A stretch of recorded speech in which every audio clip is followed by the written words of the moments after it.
Very serious questions to get started. Are you a coffee drinker? I am, love coffee. And what is your coffee ritual? When do you start drinking coffee, stop drinking coffee during the day? Does it keep you awake at night? Tell us about that. I do about 2 cups in the morning. I'm an old-fashioned newspaper guy. So after mass, go back to the house, put on some coffee. I have 2 cups, get through my favorite newspapers, time with them. Got a little cat by my side usually. So coffee in the morning, and then I do have this little my little treat every afternoon. In the afternoon around 2, do another like a double espresso or a good bowl of coffee and with some chocolate, and then go to the gym after that. So it's kind of like a pep me up before I go to the gym in the afternoon. So that's my little coffee routine. Very good. What about favorite food? Uh, it's funny. My parishioners kind of make fun of me of eating healthy, but so at home I stick to pretty healthy food. But my favorite food would be Italian, probably because I just love Italy, and I think it's something we share in common, you and I Yes. too. So you can't be good Italian food. And then if you've been to Italy, you just like can't have a bad meal in Italy, right? No, you So cannot. it's You have to try. it's amazing. So Italian probably, but kind of on a daily basis, I kind of stick to. I'm a salmon guy, salmon and steamed vegetables sort of thing. Got it. Yeah. What about favorite movie? Favorite movie? That's tough. Might be A Beautiful Life. Yeah, Remember that old classic? yeah, It's just so powerful. How this dad brought joy into their family, and he just was a natural person of joy, teaching his kids about just like that life is beautiful. yep. Really is what the movie about. And then if those know the story, it's preparing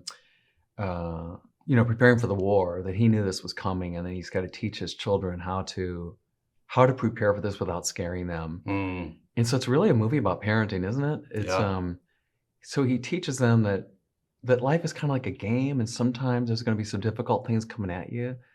But he created a game, and that's so whenever you get scared or worried, here's a little strategy to deal with that.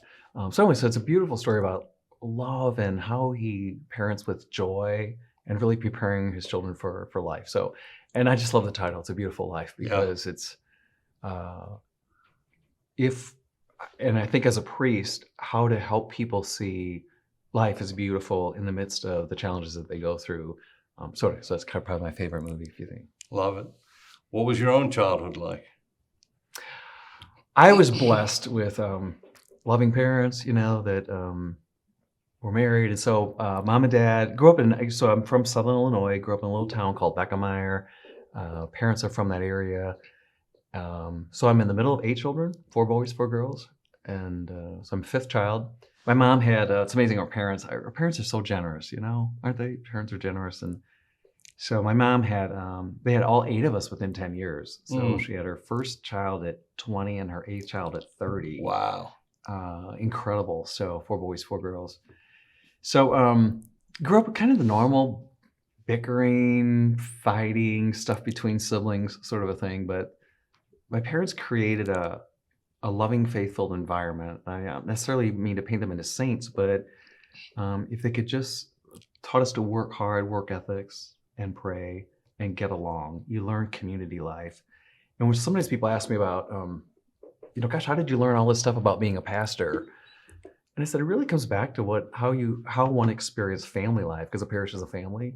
So to watch how my parents brought that together and got everyone involved, and everybody had responsibilities and accountability, but delegating. So my vision for parish is really based on my really beautiful experience of family life. And I can say a lot more about that, but I always give my mom credit for most of my parents teaching us about generosity and abundance.